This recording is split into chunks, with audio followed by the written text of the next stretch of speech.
Hello everybody, আসসালামু আলাইকুম রহমতুল্লাহ। আমার গত ক্লাসে মাইক্রোসফট এক্সেলের বেসিক যে বিষয়গুলো ছিল, একেবারে বেসিক যে প্রথম পার্টটা ছিল, সেই বিষয়গুলো নিয়ে আলোচনা করেছি। আমরা এই ভিডিও সিরিজে আজকের দ্বিতীয় ক্লাসে বেসিক আরও যে বিষয়গুলো আছে সেগুলো নিয়ে আলোচনা করব। আমরা এখানে মাইক্রোসফট এক্সেলে চলে যাচ্ছি। এক্সেলে যাওয়ার পর আমরা জাস্ট এখানে একটু জুম ইন করে নিচ্ছি। কন্ট্রোল প্রেস করে যে মাউস থেকে জাস্ট চাকাটা হুইলটা ঘোরাচ্ছে, হুইলটা ঘুরালে আমাদের জুম ইন হচ্ছে, জুম আউট হচ্ছে। এই বিষয়টা আমরা গত ক্লাসে দেখছিলাম।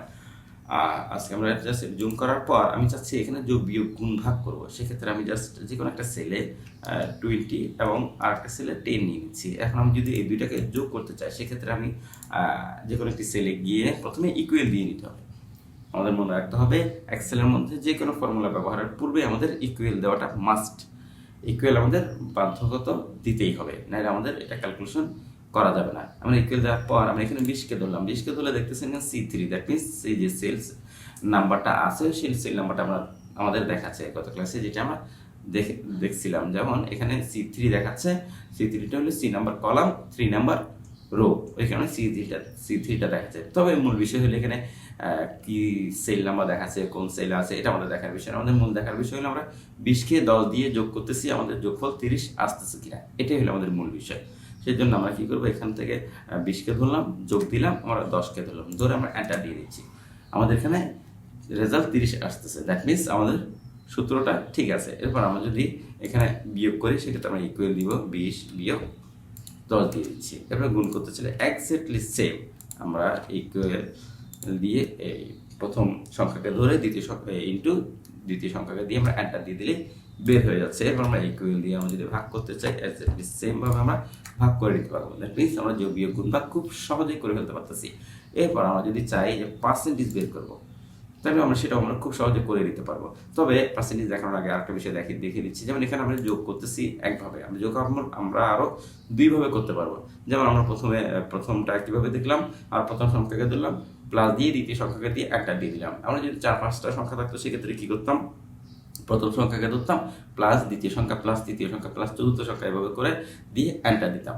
এরপর তাছাড়াও আমরা আরো দুইভাবে করতে পারি। এটা আমরা একভাবে করলাম। আমরা যদি আরো একভাবে করতে চাই, যেমন আমি এখানে 30, 10, 202 এগুলো যোগফল বের করতে চাই যে কোনো ঘরে, সেক্ষেত্রে আমরা কি করব, যে কোনো ঘরে বের করতে চাইলে আমরা যে কোনো একটি ঘরে যাওয়ার পর ইকুয়াল দিয়ে SUM যে ফাংশনটা আছে এটা লিখে আমরা যদি ট্যাব প্রেস করি, আমাদের প্রথম স্টাডি যে ব্রেকেটটা আছে ওই ব্রেকেটটা চলে আসবে। এরপর আমরা শুরু থেকে শেষ পর্যন্ত এটাকে ড্র্যাগ করবো, ড্র্যাগ করে সিলেক্ট করবো এক টার্ম দিয়ে। আমরা একটু মাথায় রাখবো আমাদের যাতে ড্র্যাগ করতে ভুল না হয়। এরপর আমরা এন্টার দিয়ে দিলে এটা যোগফলটা আমরা খুব সহজে বের করে ফেলতে পারতেছি। এরপর আমরা যদি আরো একভাবে বের করতে চাই, সেটা হলো অটো সাম। আমরা আরো একভাবে বের করতে পারবো এই অটো সাম দ্বারা। যেমন আমি যদি অটো সাম দিয়ে বের করতে চাই, তাহলে সবগুলোকে ধরবো, ধরে আমি জাস্ট একটা ঘরকে বাড়তি ধরবো। এটা আমরা সিরিয়াল ছাড়া পারবো না। যেমন এদিকে যদি ভার্টিক্যালি হয়, সেক্ষেত্রে আমাদের ভার্টিক্যালি রেজাল্ট আসবে, যদি হরিজেন্টালি হয় হরিজেন্টালি রেজাল্টটা আসবে। যেমন আমি এখানে বাড়তি ঘরটা ধরে নিলাম, এরকম আমরা যখন বাড়তি ঘর, তবে আপনারা না ধরলেও রেজাল্টটা চলে আসবে। তবে আমি রিকোয়ারমেন্ট করবো বাড়তি ঘরটা ধরার জন্য। ধরলে কি হবে, এখানে কোনো তথ্য থাকলে আপনি তথ্যটা আগে সরিয়ে দিতে পারবেন। এরপর আমি জাস্ট অটো সাম দিয়ে দিলে আমাদের রেজাল্ট এখানে চলে আসতেছে। এরপর আমরা যদি এটাকে ভার্টিক্যালি আনতাম, যেমন আমি এখানে কিছু তথ্য দিয়ে দিচ্ছি, তথ্য নিয়ে আমি যখন এটাকে দিয়ে আমি যখন অটো সাম দিচ্ছি, তাহলে আমার রেজাল্টটা এখানে চলে আসতেছে। এখানে একটা বিষয় হলো, যেমন সাইডে থাকা অবস্থায় যদি ট্যাব প্রেস করি, সেক্ষেত্রে আমাদের পাশে মুভ হবে। এবার যদি এন্টার প্রেস করি, নিচে মুভ হবে। আর আমাদের উপরে নিচে ডানে বামে মুভ করার জন্য অ্যারো কি তো আছেই। তাহলে আমরা দেখলাম যোগ বিয়োগ গুণ ভাগ কিভাবে বের করতে হয়, যোগ আরো দুইভাবে কিভাবে করা যায়। এখন আমরা দেখবো পার্সেন্টেজ কিভাবে বের করবেন। আমি এখানে 120 দিচ্ছি। পার্সেন্টেজ আমরা দুইভাবে বের করতে পারি, একটা হচ্ছে আগে ডিফাইন করে, আর একটা হচ্ছে সরাসরি সূত্রের মধ্যে লিখে। যেমন আমি এখানে আগে ডিফাইন করে দিলাম 3%। আর আমি যদি এই 120-এর 3% ভ্যালু বের করতে চাই, সেক্ষেত্রে আমি যে কোনো একটা ঘরে যাবো, ইকুয়াল দিব 120 ইন্টু এই 3%কে ধরে এন্টার দিয়ে দিব। তাহলে আমরা খুব সহজে এই 3% ভ্যালু, 120-এর 3% ভ্যালু বের করে ফেলতে পারবো।